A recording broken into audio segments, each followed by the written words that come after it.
I want to share this amazing story because, to me personally, it seemed believable. Not because I fanatically believe in aliens, but because, according to the story, about 1,800 people witnessed the incident.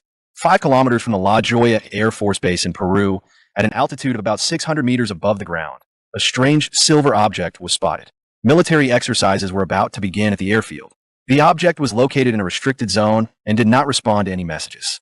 Lieutenant Huerta, a pilot with 8 years of experience and a full arsenal, flying a Peruvian Air Force Su-22, was dispatched to intercept IT. That IT was early morning on April 11th, 1980.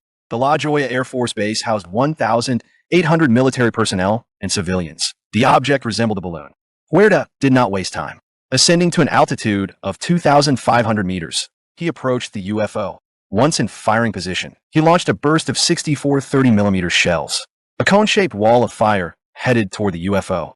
This wall was not supposed to leave anything alive in its path. To give you an idea, one of these shells can destroy a car, and there were 64 of them. Huerta, thinking it was a balloon, expected it to burst and start leaking gas into the atmosphere. He was stunned to see that the object remained hovering in the sky, as if nothing had happened. It showed no signs of damage and seemed to have absorbed the entire payload. The UFO quickly ascended and began to move away from the base. But that wasn't the end of it.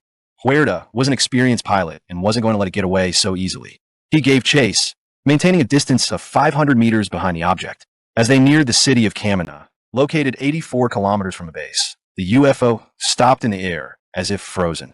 The pilot barely managed to maneuver out of the way to avoid a collision.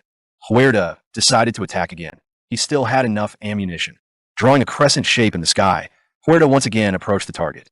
The UFO calmly hovered in place, as if provoking the plane to take action. As Huerta got closer and locked on target, his finger began to squeeze the trigger. But the previously calm UFO suddenly made a swift ascent, dodging the attack. Huerta, persistent as ever, made 2 more attack runs, but each time, just moments before firing, the UFO shot upward and escaped the line of fire. It was evident that the UFO, feeling superior, was toying with the aircraft. The object climbed to 14,000 meters, and Huerta followed. He wanted to attack from above, hoping it would be harder for the UFO to evade. But the object calmly rose to 19,200 meters, well beyond the aircraft's capabilities. Realizing an attack from that altitude was impossible, Huerta decided to get as close as he could to examine the object. It turned out the balloon was not a balloon at all, but a 10-meter-wide object with a shiny dome on top, cream-colored, resembling a halved light bulb. Its base was metallic and silver dash-colored. IT was clearly not an airplane. It had no wings, no jet engines. There were no exhaust pipes, no windows, nothing that could be used to classify it. It had no visible propulsion system. Huerta finally realized he was dealing with something unlike anything on Earth. His plane began to experience fuel issues, and he barely made it back to base. The UFO was seen not only by Huerta, but also by everyone present at the base, all 1,800 people.